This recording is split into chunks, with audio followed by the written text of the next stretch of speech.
Conozca las propuestas, los planes de trabajo y cómo cada candidato planea asumir el manejo del Ecuador para encaminarlo hacia un mejor rumbo.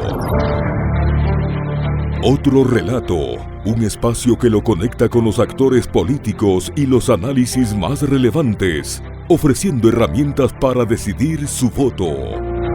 Otro relato, rumbo a las elecciones 2025.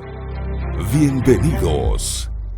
Bienvenidos y bienvenidas a otro relato electoral. Ya prácticamente finaliza la campaña. El próximo 9 de febrero los ecuatorianos y las ecuatorianas decidirán por que tengan desde el 24 de mayo una presidenta, un presidente, asambleístas y además parlamentarios andinos. Evidentemente la campaña ha sido desigual. El candidato presidente Daniel Noboa sigue ofreciendo una serie de cositas que van desde la condición de presidente y no precisamente la condición de candidato. Por eso queremos conversar con una de las candidatas que en el campo de la justicia tiene mucha experiencia, tiene muchas propuestas, pero al mismo tiempo queremos destacar que se invitó a una candidata asambleísta de otra tienda política, que no queremos mencionar su nombre, y lamentablemente no aceptó el debate. ¿Con quién? Con Ledy Zúñiga, que la tenemos aquí. ¿Qué tal, Ledy? ¿Cómo estás? Buenas tardes, querido Orlando. Igualmente, gracias. Un saludo a toda la audiencia. Para mí es un honor estar aquí con ustedes. ¿Qué es eso de lanzarse asambleísta? ¿Por qué? ¿Para qué? ¿Desde cuándo nació la idea? Mira, ya desde mi experiencia de ser ministra de Justicia, ¿no? Y haber desarrollado en varios ámbitos del sector público y tener la experiencia de que desde el sector público uno puede transformar la vida de la gente, es que nace en mí esta vocación de ser político, porque la verdad es que a veces hay que fomentar, sobre todo en las nuevas generaciones, que ser político no es un tema solamente de subirse a una tarima y de hacer ofrecimientos que luego no cumples, ¿no? Yo creo que el primer bien preciado que tiene un político es su palabra, que no se puede hipotecar, que no puede quedar mal. Y la otra es obviamente tener vocación de poder cambiar la vida de la gente. Yo antes de ser política, antes de estar en la función pública, trabajaba en la función privada y tenía un puesto importante dentro de mi profesión, porque yo soy abogada de profesión.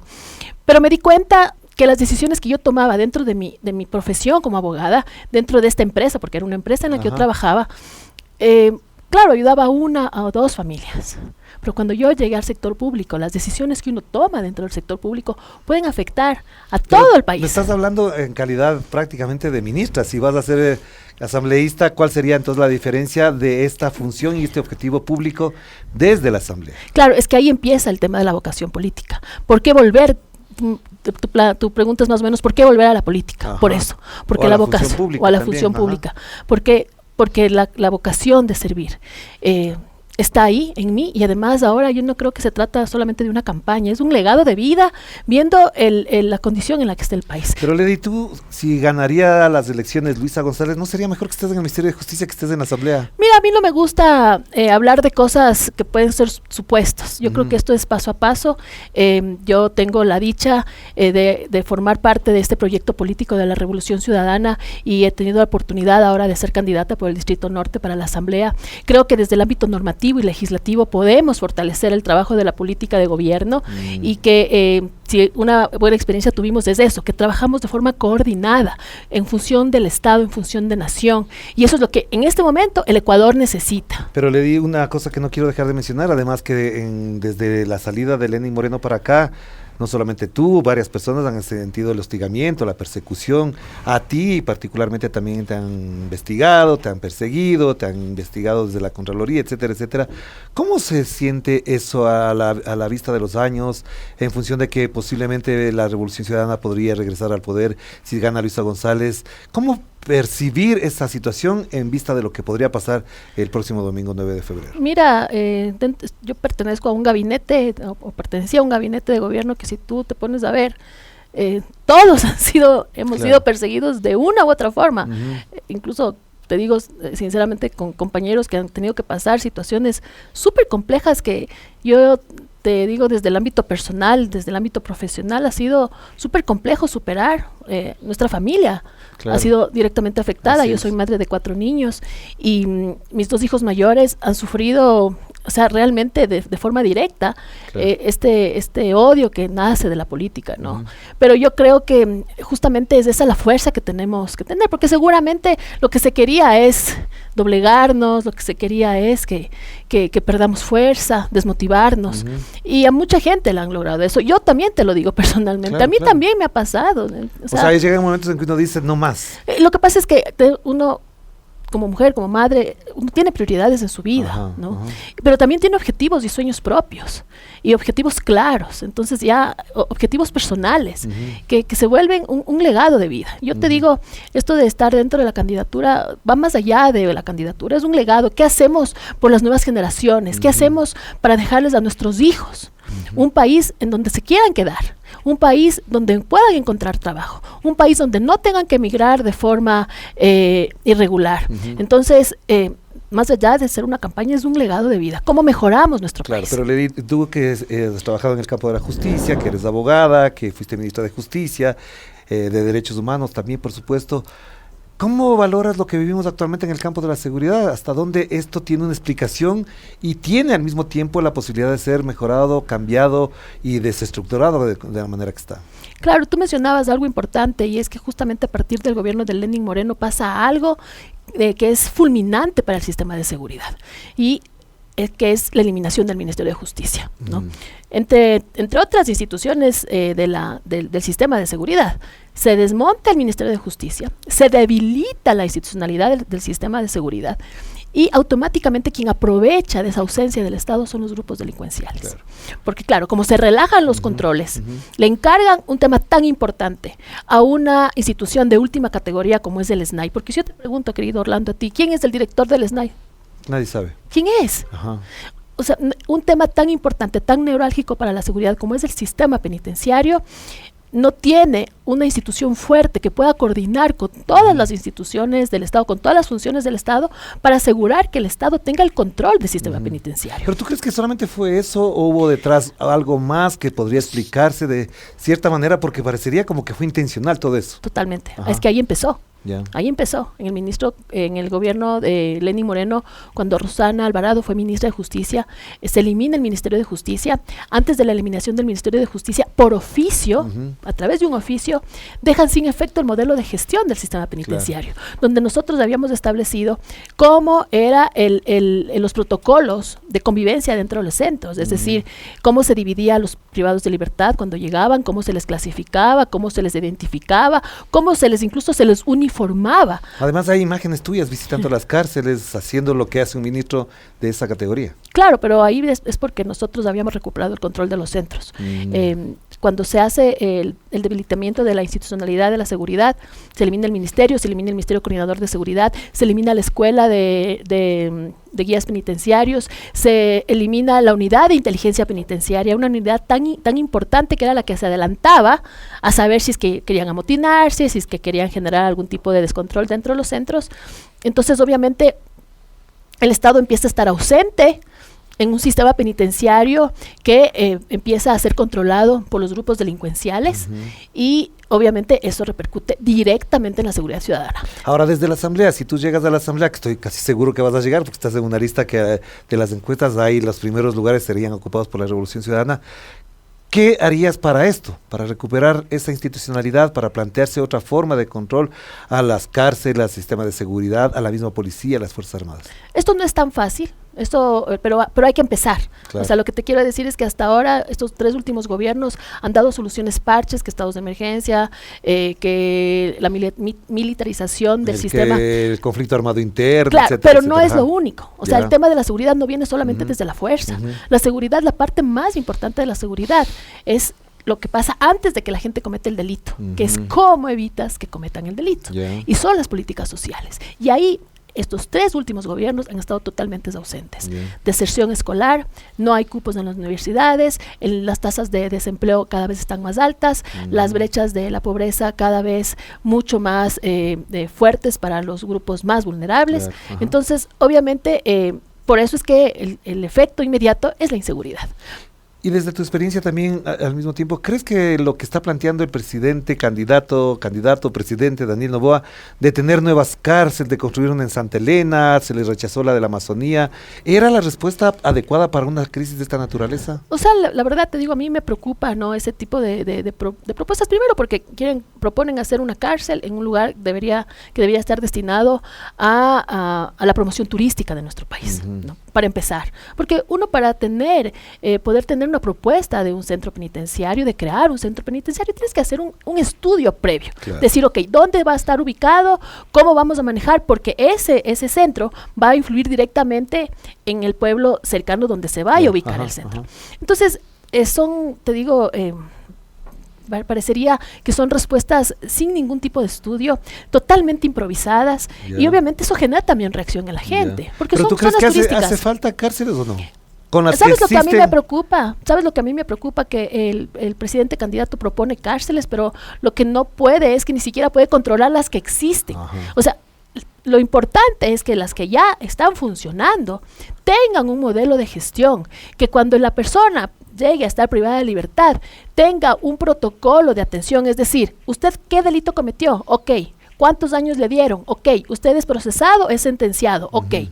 Conforme a esto, usted tiene que ir a este pabellón, cumplir estas obligaciones, porque obviamente los privados de libertad, es verdad, claro, no dejan de ser personas cuando entran a los centros, pero tienen obligaciones que cumplir dentro de los centros. Entonces, estar clasificados es importante. Obviamente, a mayor peligrosidad, un mayor protocolo de atención mucho más riguroso. Claro.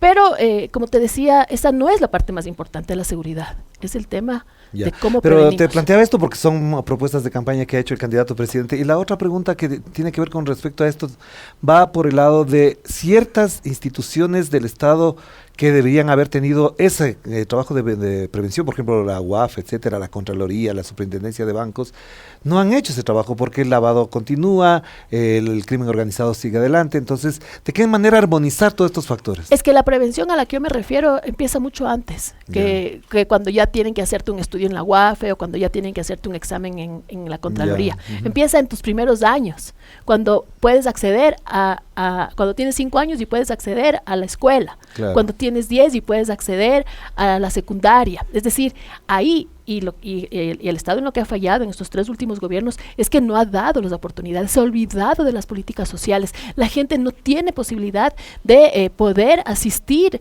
a las escuelas. Dime tú una escuela que en estos 3 últimos gobiernos se haya inaugurado, ninguna. Es más, las que habían no les han dado mantenimiento, les piden cuotas a los papás para que puedan mantener, limpiar, atender, el guardia, es decir. Sí, pero te digo, eso es una parte muy importante. Y la eso, más importante. Y eso cuesta y lleva tiempo. Pero ahora hay que actuar con cosas que están ahí en la práctica, es decir, hay lavado de activos, hay grupos criminales que se podrían neutralizar si hubiese una institucionalidad como la UAFE, como la Superintendencia, etcétera, que hagan ese trabajo. Por supuesto, y hay que fortalecer esa institucionalidad, como tú bien mencionas, y aquí también hay que tomar en cuenta que este es un problema no solo del país. El tema de la inseguridad y los grupos de delincuencia organizada son un problema regional. Claro. Y así hay que darle también la respuesta. Claro, entonces, por eso las propuestas de Luisa, por ejemplo, como nuestra candidata del proyecto de la Revolución Ciudadana, es poder tener cooperación a nivel internacional para poder atender con la misma fuerza que operan las bandas delincuenciales de forma organizada desde varios países, también las mismas respuestas por parte de nosotros los estados. Ahora, en función también de lo que estamos conversando, ¿hasta dónde crees que la Asamblea está en condiciones de desarrollar estas propuestas? Si es que de lo que se percibe va a estar polarizada, no va a haber un grupo que cope la mayoría o que en acuerdos pueda alcanzar una mayoría que permita de viabilizar sus proyectos. Mira, yo confío que la gente, que nuestro pueblo, que Ecuador, esta vez, este 9 de febrero, no vote con odio, porque creo que ya los 2 últimos periodos han votado por odio a una persona y el tema no es una persona, aquí no es el correísmo ni el anticorreísmo, es como todos votamos y elegimos por amor a nuestra patria, cómo sacamos al Ecuador del hoyo en el que está, porque no es solamente el tema de la seguridad el problema, ¿no? Que obviamente eso desencadena en otras cosas, es el tema de la educación, es el tema del empleo, es el tema de la migración, es decir, la ausencia del Estado se ve en todos los sectores. No me puedes decir tú, no, mira, porque ese sí está funcionando. No, en todos hay una falencia. Claro. Entonces, lo importante de esto es que yo confío en que te decía que el pueblo ecuatoriano este 9 de febrero vote con reflexión, vote entendiendo que está en juego el futuro de nuestro país y que obviamente podamos tener por primera vez a una presidenta mujer, una presidenta electa. ¿Eso crees que va a cambiar también la correlación de fuerzas dentro de la Asamblea? Por supuesto, va a ser mucho más, va a haber mucho más, se va a facilitar la gobernabilidad, porque obviamente nosotros como proyecto político tenemos un plan de gobierno, ¿no es cierto?, que viene planteado desde el Ejecutivo, pero también fortalecido desde el ámbito legislativo, y así lo estamos planteando. Ahora, ¿cómo te sientes en campaña? ¿Cómo vives la campaña? ¿Cómo es eso pasar del trabajo prácticamente de escritorio, que es lo que hacen normalmente los abogados, de estudiar, a la calle, a la tarima, a las reuniones, a la concentración, a abrazarse con la gente? La verdad es que reencontrarse con nuestra gente es sumamente motivador. Yo soy candidata del Distrito Norte, tú sabes que es un distrito un poco complejo, ¿no? Y además diverso, ¿no? Porque hay sectores con mucho poder económico, populares. Exacto, hay sectores populares. ¿Cómo te sientes ahí? Muy bien, la verdad es que estoy muy motivada, el cariño y la recepción de la gente ha sido súper importante, siento que la gente, le siento indignada, como no tener una respuesta, de necesitar un cambio real. Los jóvenes veo también que han empezado a reflexionar. Yo espero que también el voto femenino se haga visible en estas elecciones. ¿Por qué pones énfasis en eso? Porque somos el 54% de la población, las mujeres. Y la candidata es presidenta. Y la candidata es mujer. Entonces tú entenderías que por lógica relación, ¿no?, las mujeres apoyamos a que una mujer... Pero eso no pasó en las elecciones del 23. Pero yo creo que eso también cobró factura, porque mira tú todo lo que ha pasado en este periodo de gobierno con el ataque a las mujeres de distintos ámbitos. Mira cómo ha sido. Entonces yo creo que las mujeres también han reflexionado sobre eso. Han pasado cerca de 70 presidentes hombres y ya va a llegar, después de 100 años del voto femenino, fíjate tú, el momento de tener por creo que coincide con el coincide exactamente. En el 2025 coincide que se celebran o se conmemoran los 100 años del voto femenino, y tenemos esperanza de que como motivo de este del voto femenino de los 100 años, tengamos por primera vez una mujer ¿cómo, presidenta por ejemplo, electa? Trabajar alrededor de lo que ha pasado en el mes de enero, 40 feminicidios en un solo mes, y esos feminicidios prácticamente no son de la atención del gobierno, ni se pronuncian sobre eso. La secretaria de la Mujer o del Ministerio de la Mujer, de los temas que tienen que ver con esto, no se pronuncia. ¿Qué hacer entonces frente a eso? Es que ahí es donde el país necesita un cambio. O sea, no podemos seguir así, porque los femicidios obviamente es un tema sumamente importante, es doloroso, porque sobre eso hay niños que quedan en la orfandad. Mira tú, ese bebé de 9 meses gateando después de que mataron a su madre. O sea, son cosas dolorosas, y a veces lo que también a mí me frustra un poco es ver que empezamos a normalizar la violencia, ¿no? Ya, uno más, uno menos. Enero del 2025 ha sido uno de los meses, un enero de los más trágicos. El más sangriento de toda la historia. El más sangriento de toda la historia, más de 700 muertos. Y obviamente tampoco tenemos una respuesta a eso. Es decir, que el plan Fénix no existe, porque si existiría, obviamente estas cifras no se dieran, porque no son números, son personas. Es lo que está pasando. La pregunta para una candidata, para una futura legisladora, para quien ejerce la política ahora, es cómo atender eso, cómo resolver los feminicidios, por ejemplo. Mira, nosotros, yo le apuesto mucho al tema de la prevención, ¿no? Al tema de la sensibilización. Eso es una función muy importante del Ministerio de la Mujer. Lastimosamente en nuestro país se creó el Ministerio de la Mujer para dar respuesta a un hecho específico que pasó en un momento con la lamentable muerte de María Belén Bernal, pero no con esa convicción de ¿para qué sirve el Ministerio de la Mujer? Sin presupuesto, sin personal técnico. Entonces, se ha disminuido también el número de centros y casas de acogida para mujeres víctimas de violencia. Entonces, ahí, por ejemplo, es un tema sumamente importante. Se emitió la ley Violeta, está pendiente todavía del reglamento. Eso es también algo vital para que pueda tener vialidad este tema de la ley para prevenir la violencia contra las mujeres. Y obviamente desde la política pública también fortalecer este tema el ámbito de la prevención. A propósito de lo que estamos viviendo en el Ecuador y se vive en gran medida también en América Latina, ¿cómo miras tú el tema de la migración? ¿Qué hacer para que lo que está haciendo Estados Unidos, de que regresan y no caer en el populismo que hace el candidato presidente de otorgar plata? Ahora se acordó que hay becas, etcétera. ¿Qué hacemos con el tema de la migración desde la legislatura? Yo creo que la gente ya no se deja engañar, ¿no? Porque obviamente ahora que estamos cerquísima, a pocos días, 4 días exactamente de la elección, de la votación, entonces empiezan a dar ese tipo de respuestas.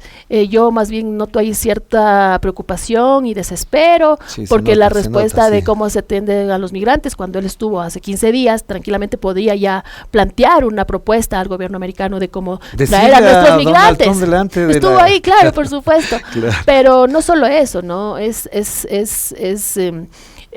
También todo esto que se hizo ahorita con los aranceles a México, con el tema del cierre de las fronteras, estoy viendo que también están proponiendo hace 2 días, un día, este tema de plan de vivienda. Entonces yo creo que la gente ya sabe que Ya. eso no va a pasar lo que sucedió hace un año. Ujú. Promesas vacías, un plan de gobierno que no se cumple, como hace un año que no se iba a subir el IVA y a los 2 meses de gobierno Claro, el claro. IVA ha subido. Entonces, yo creo que la gente ya se da cuenta de que no se puede dejar engañar, de Ahora, que ¿cómo percibes- propuestas así a los 4 días de una elección claramente son patadas de ahogado. Voy a tocar algunos temas ahí variando para poder conversar, digamos así, en este tono, conversacional. ¿De qué manera el correísmo se fortalecería para bajar el estigma, el ataque, la estigmatización en general de lo que ha sido una campaña atroz, que ahora se demuestra que estaba financiada por la USAID, que ciertos periodistas hacían supuestos reportajes de investigación con plata de la NED, de la USAID? ¿Cómo trabajar para que eso se desmonte en vista de que le ha hecho mucho daño, lo que hablábamos al principio de la entrevista? Mira, nosotros ahora que estamos en campaña hemos procurado dar muestras, sobre todo con un fin prioritario. Obviamente el fin electoral, Es ganar las elecciones, ya, sí. obviamente. Ajá. Pero también hay una pedagogía.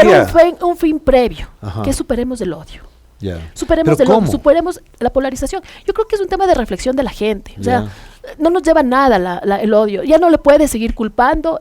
Ningún gobierno que venga o que entre puede seguir culpando a un gobierno que se fue hace 8 años. Claro, Ya la ajá. gente está cansada de eso. Porque si tú te quieres o aspiras a un cargo público tan importante como la presidencia o la legislatura, tú tienes que tener la capacidad de dar respuesta a las necesidades, dar Pero una te planteo solución. esto porque, mira, nosotros aquí hicimos el fin de año, un acto por el fin de año, salimos de aquí a la redondel de la Floresta a comprar un muñeco para quemarlo, no sé qué. Como estaba el muñeco de Novoa, vengas ese muñeco para acá. Y le decimos, ¿cuánto cuesta tanto? Y entonces decimos, y vamos a quemar el muñeco. Y una señora de lado dice, y tengo testigos de eso además, dice, ¿por qué le van a quemar a Novoa? Le digo, claro, pues él es culpable de los cortes de energía, etcétera. Dice, no, ¿cómo va a ser culpable él? Si el agua se llevó Correa. Ah, claro. O sea, una señora humilde Embalses. nos decía que se llevó el agua a Correa y que por eso no tenemos luz. Es decir, ¿cómo trabajar para que eso que parecería una enajenación ya de orden hasta mental y psicológico se supere para que no sigamos ahondando esto que tú acabas de mencionar? Claro, es que una cosa es lo que te pueden decir en los medios, una cosa es lo que tú puedes ver todos los Ya, días en las ajá. noticias, pero otra cosa es cuando tú llegas a la casa y el fin de mes no te alcanza para pagar. Pero le van a las seguir cosas. culpando al correísmo. Ya no es que no hay forma, me han pasado 8 años. O sea, la Ya. gente también dice, ya no le pueden culpar a Correa, ¿verdad? Que le culpen el primer año, lo que sea, ya Claro. hasta ahí se les creyó. Ya. Pero han pasado 8 años. Él no Ujú. está aquí, Ujú. no es candidato. Y Ya. ves en un debate presidencial que le nombran casi 50 veces a una persona que no está en la lista. Ya. Entonces, yo creo que eso también es importante. A mí, yo creo que hay que destacar ahora el liderazgo de Luisa, ¿no es cierto? Cómo ella tiene todo un proyecto, toda una propuesta, todo un equipo desplegado para poder dar respuestas a todas las necesidades del Ya. país. Y yo creo que en ese trabajo va a encontrar la gente la respuesta. Mucha gente a nosotros en las calles nos dicen, oigan, o sea, verás, sí, lo que pasa es que en su tiempo sí, es verdad, sí teníamos trabajo, teníamos medicinas, me pude operar, mi hijo pudo ir a la universidad, mi hijo pudo irse a estudiar afuera. Así es. Nada de eso hoy existe. Entonces ya no es la sombra de Correa, es la sombra de los resultados Claro. que hoy por hoy no se ven en nuestro país. Pero ¿cómo gobernar entonces en función de que hay unos sectores muy poderosos que van a hacer muy difícil que se puedan retomar esas medidas, tener otro tipo de políticas? Bueno, hay que dejar el pasado de detrás, ¿no es cierto? Hay que Ajá. dejar el pasado de detrás y empezar a trabajar por el futuro del país. Ya. Incluso estos grupos de poder que tú dices, también en el tiempo de Correa, cuando el presidente Correa estuvo a cargo, también les fue Les bien. fue bien, sí. Y mucha gente a mí me ha Así dicho es. personalmente, Ajá. sí, me fue bien, o sea, no puedo negar. Ya. Y de eso se trata. que el Ecuador pueda ser un Ecuador de oportunidades para todos, y con que en el grupo empresarial, con el grupo de los medios de comunicación, con el grupo de los gremios, nos podamos sentar y podamos dar gobernabilidad a este país. Entonces, porque inseguridad para todos, desgracia para todos. Así es. Desempleo para unos, desempleo para todos, porque Claro. así como el tema de los apagones, por ejemplo, no solamente le afectó a la clase baja de nuestro Claro. país, le afectó sobre todo al sector industrial, le afectó al sector empresarial, que capaz pueden sortear mucho más fácil porque tienen un poco más el poder Con económico que les generadores, ayude, etcétera. ¿ya? Ajá. Pero también tuvieron un gasto adicional. Entonces, aquí también es un tema, hay que sentarse en la mesa y trabajar con todos los grupos que se necesita en función de país. Pero además, estos estigmas, estos ataques al correísmo han estado cargados sobre todo por la estigmatización también de la corrupción. Y si es verdad que 1, 2, 3 casos ocurrieron, y eso es innegable, ¿cómo trabajar para que no se repitieran esos casos en un posible gobierno de la Revolución Ciudadana? Lo que pasa es que yo creo que no podemos caer en esa generalización, ¿no? Sí, Porque por eso digo, fueron 1, 2, mira, 3, pero... a mí, te digo sinceramente, yo soy madre de familia, Ujú. y cuando yo escucho que el narcogobierno, yo digo, oye, ¿con qué responsabilidad han abusado de esta palabra narco, ¿no? Porque no es así, pues no te Claro. pueden acusar a ti de un tema tan delicado como ese, Claro. sin pruebas. Pero claro, nosotros no podemos permitir ni normalizar que eso se siga diciendo sin ningún tipo de responsabilidad. Ujú, ujú. Entonces, yo creo que eso es importante. Pero ¿cómo luchar para que esos casos puntuales, muy concretos, no se repitan y sean el pivote para que les señalen como corruptos, etcétera, etcétera? Es que somos nosotros mismos los que debemos, no debemos permitir esa normalización, no podemos Ya. permitir esa generalización, Ujú. porque si vamos por eso, mira lo que está pasando hoy en este gobierno, Ujú. mira lo que está pasando. Le dan O una lo que empresa, pasó con Guillermo Lazo, todos los casos de le dan, corrupción. le dan una empresa 90 millones que no tiene ni domicilio ni nada, y no pasa Ya, nada. ujú. Entonces yo creo que aquí lo importante es ya democratizar el sistema de justicia, democratizar el sistema de control, porque... Y el de comunicación o sea, también. y el de comunicación también. Mira lo que pasa, Así o sea, es. no puede ser que La Roca ahora sea el lugar donde les llevan a los grupos opositores. O sea, Claro. no puede ser. Eso no está bien. Ya. ¿Sabes por qué? Porque cuando tú eres gobierno, tarde o temprano el gobierno termina. Ujú. Y uno tiene que saber que no puede pisotear los derechos Claro. de las personas, en el puesto en el que estés. Ajá. Tiene que ser, yo te hablo ahora como abogada. Mira, yo he visto los atropellos que se han hecho a la ley y a la Constitución. Esta última resolución de la Corte Constitucional, ¿no es cierto?, que declara inconstitucional los decretos emitidos por el Por ser, presidente. ¿no? Ajá. Aunque se la dio un poco a destiempo, Ujú. aunque está media ambigua, ¿no? Sabemos que tampoco va a ser respetada. Ujú. O sea, y eso te digo, yo sé que mis colegas abogados, los colegas de la academia, saben que eso está mal hecho. O sea, porque nosotros cuando estudiamos derecho, desde la introducción a derecho te dicen cuáles son las normas que se deben respetar y cuál es la, digamos, la superioridad de las normas, ¿no es cierto? Claro. Para la aplicación y para el respeto de la institucionalidad de la ley. Y eso hoy por hoy está totalmente... Claro. Pero ya que lo mencionas, denigrado. porque ayer también le preguntaba lo mismo a Priscila Schettini, hay una asamblea que está en funciones y que se mantiene hasta el 24 de mayo. Habrá una asamblea que venga desde el 24 de mayo. Hasta que ocurra eso, el 24 de mayo, la asamblea que está presente debería iniciar las acciones de fiscalización política, pero si ustedes llegan a la asamblea, igual podría ser posible, habría la posibilidad, gane o no gane el señor Noboa, se quede en primera vuelta o no pase a segunda vuelta, de un juicio político. ¿Ustedes están dispuestos a jugársela ahí? O sea, mira, ahorita, en este momento, ya se pueden abrir justamente las vías para determinar el cumplimiento o no de la sentencia de la Corte Constitucional. ajá. Y eso no es un tema que se trate de jugarse o no. Ujú. Esa es una vía que establece la ley Y y es la una Constitución. responsabilidad también. Por supuesto, Ya. por supuesto. Pero como Movimiento de Revolución Ciudadana lo van a hacer. Claro, lo eso es un tienen que mira, hacer. es que eso es un tema que yo no te podría decir ahora porque tú sabes que eso es una definición de bloque, ¿no es Ajá, cierto? ajá. Pero la vía legal y constitucional te obliga a hacerlo. Pero si tú Porque te estarías en la obliga. Asamblea en calidad de legisladora por el Distrito Norte de Quito, ¿te plantearías la posibilidad de ser la promotora de un juicio político a Daniel Noboa por todo lo que pasó estos De últimos- una acción de verificar el cumplimiento de la Ya. sentencia. ¿Y eso qué pasos tienen que darse? Justamente verificar el cumplimiento de la sentencia, como se establece a través de una acción de cumplimiento. Ya. ¿Se cumplió? ¿Se verificó el cumplimiento? ¿No se cumplió? Porque claro, ahorita te están tratando de dar una un análisis ahí medio muy tibio, bastante tibio, sí, que se quiere interpretar la resolución de la Corte Constitucional, que pudo haber sido mucho más firme, sin duda, claro. pero sí te deja claro cuál es la posición de la Corte Constitucional. Pero Lady, vamos a ir cerrando porque tengo algunas preguntas ya más puntuales para... Por ejemplo, hay debates alrededor, por ejemplo, ¿se mantiene o no se mantiene la figura de la presidencia? De la vicepresidencia, perdón. ¿Crees que se debe mantener la figura de la vicepresidencia? ¿Debería tener unas funciones muy particulares establecidas en la Constitución para que no haya esta interpretación libre de que le mandan a Turquía, le mandan a Israel? Claro, lo que pasa es que eso no lo hemos visto nunca antes, o sea, nunca se ha necesitado, nunca ha habido la necesidad de plantearse una cosa como esas. Hasta este gobierno, ¿no? Que plantea un tema nunca antes visto en democracia de nuestro país. La Constitución es clara y establece cuáles son las competencias de la vicepresidencia y el papel que la vicepresidencia tiene. Plantear un cambio tendría que ver con una reforma constitucional. Entonces, pero hoy ¿tú por crees hoy que hay que mantener como está? Hoy por hoy la institucionalidad de la vicepresidencia está claramente establecida en la Constitución. No podemos plantear una reforma constitucional dependiendo del gobierno de turno. O sea, eso también. Del personaje que va de la vicepresidencia. No, eso yo estoy totalmente en desacuerdo. Creo que la Constitución es una institución que si merece algún tipo de cambio tiene que ser por algo de fondo. Claro. No porque Novoa hizo esto, porque Lazo hizo el otro para evitar, no. Tiene que ser cosas de fondo. Ahí tengo otras preguntas más. Hay unos debates ahí con los cuales no coincido, pero que están planteados para la reflexión pública y política alrededor de bajar el sueldo a los asambleístas. Dicen que ganan mucho para lo poco que hacen. ¿Estás de acuerdo que se baje el sueldo de los asambleístas o no? Oye, sabes que ni siquiera estoy clara cuánto mismo es. ¿Cuánto vas a ganar? ¿Cuánto mismo es el sueldo? Pero, ¿sabes qué? Yo creo que hay que darle una nueva cara a la asamblea, ¿no?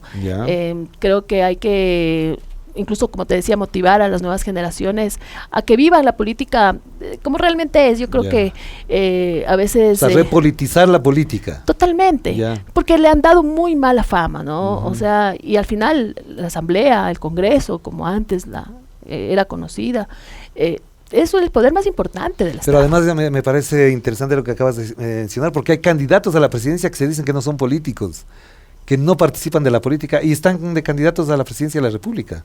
Entonces, ¿cómo se entiende esa lógica de los políticos diciendo que no son políticos? Pero es que ahí empieza el error, porque no estás claro en cuáles son tus responsabilidades para cuando te presentas a candidato a ostentar un poder tan importante. Entonces, la otra pregunta es, si es que estás de acuerdo con estos temas, ¿también estarías de acuerdo con que no se baje el número de asesores y de funcionarios que tiene cada asambleísta? Mira, como te digo, yo no tengo claridad de cuántos asesores le corresponde a cada. Vas a tener 2 asesores y 2 asistentes. Lo que pasa es que, mira, yo te quiero decir una cosa sinceramente. A veces se vandaliza mucho el tema de la asamblea, pero es el poder más importante del Estado. Tú mínimamente, yo soy abogada, no sé, mañana gano, me mandan a la comisión, no sé, de recursos, de justicia. Capaz ni necesito asesores, porque yo de justicia humildemente conozco, es mi profesión, me formé en eso, trabajé en eso, pero me mandan a, no sé, a la de economía.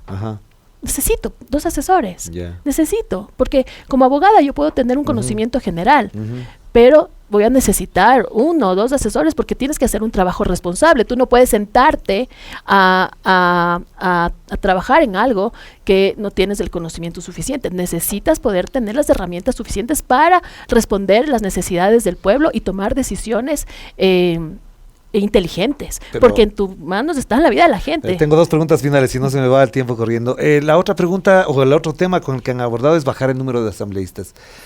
Ahora serían 151, algunos dicen que no deberíamos de tener ni 120. ¿Estás de acuerdo en que se baje el número de asambleístas o no?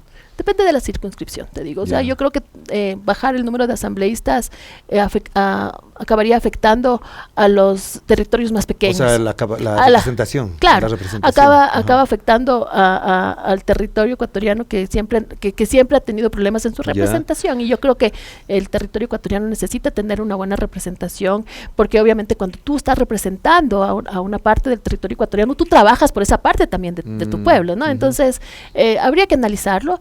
Yo no te digo de cajón sí o no, pero creo que de todas formas no podemos afectar la representación territorial de la asamblea. Una última pregunta entonces, ¿cómo quieres que te recuerden como política? ¿Cómo quisieras que te vean si tuvieses nietos? ¿Cómo quisieras que te vean tus nietos? Verás, yo tengo dos afinidades en el tema de la justicia, ¿no? A mí yo soy una mujer defensora de los derechos de las mujeres. Ajá. Y también aprendí, me gusta trabajar por mejorar el sistema penitenciario, ¿no? Obviamente en todo este tiempo el tema del tema penitenciario yo he estado alejada porque el Estado ecuatoriano no te da las garantías para poder trabajar, para mejorar, para plantear un modelo, una alternativa. Es imposible. Tú vas a trabajar en un sistema penitenciario hoy y es firmar tu acta de defunción porque el Estado no te da las garantías para hacerlo. Entonces, como yo quisiera que me recuerden mis hijos, que son el motivo de mis decisiones, buenas o malas, es que me vean como una mujer que es fiel a sus principios, que cree que podemos tener un mejor Ecuador por ellos, para sus hijos, y que vean en mí un ejemplo de lucha, de no ser débil ante las circunstancias. Claro. Porque los retos son súper difíciles. O sea, hay momentos, te digo sinceramente, en mi vida que yo he dicho, ¿qué hice? O sea, lo único que hice fue trabajar con empeño día y noche por mejorar algo que yo pensaba que lo podría lograr. Y de la noche a la mañana eliminaron todo lo que tanto nos había costado transformar, porque no era la infraestructura. Claro, eso es fácil. Ahora se puede volver a hacer. Ya. Es el modelo, es cómo logras el orden, cómo todo un equipo se pasaba horas, días, semanas, fines de semanas enteros diseñando un protocolo de visitas para que no hayan filas, para que haya un trato digno de los familiares, no de los presos, de los familiares que no habían cometido delito. Que forman parte del problema también, porque al final van arrastrando a la familia también los presos. Claro, pero ellos no cometieron delito, entonces no tenían por qué ser tratados indignamente. Entonces, no te digo que los presos sí, pero las personas que estaban afuera, un trato medianamente digno, desarrollando todo un protocolo de visitas, desarrollando todo un protocolo de atención, de uniformes, de cómo trabajan, y nosotros ya habíamos puesto en funcionamiento este modelo de trabajo de los privados de libertad para que paguen sus gastos dentro de los centros, porque obviamente eso también genera un costo al Estado, ¿no? Claro. Y ya teníamos, por la clasificación de los privados de libertad, ya nos daba la posibilidad de saber con qué grupo tú podías trabajar, y teníamos talleres, haciendo la señalética, los uniformes, y obviamente generando también ocupación en la cárcel, lo cual baja el nivel de convivencia más o menos baja totalmente el nivel de violencia al interior, y además motiva a los familiares, motiva a los mismos privados de libertad, y obviamente todo eso se perdió. Por ahí te van a reconocer entonces.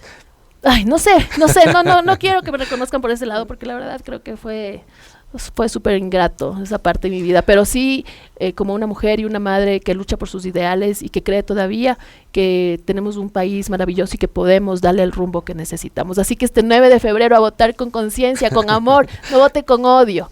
Con su voto podemos revivir nuestro país, pero hay que hacerlo estando conscientes de que el Ecuador necesita un equipo capacitado, un equipo comprometido, que tenga la determinación de tomar decisiones como las que hay que hacerlo ahora para recobrar la seguridad. Gracias, qué gusto conversar contigo. Gracias por venir acá. Gracias a ustedes por acompañarnos. No se olviden que habíamos invitado a otra candidata para que debata con Lidia Zúñiga, pero bueno, ya así son las cosas. No la tuvimos. Vamos cerrando esta etapa de otro relato electoral, y tendremos, por supuesto, si es que hay segunda vuelta, también más reflexión, más conversación alrededor de los temas que importan al país, que importa a usted, que importa a su familia, importa al país en general. Así que aquí volveremos. Cuídense mucho, que la pasen bien. Chao, chao. Cada análisis, propuesta y criterio de los actores políticos lo acercan más a una decisión informada. Otro relato rumbo a las elecciones 2025. Gracias por acompañarnos.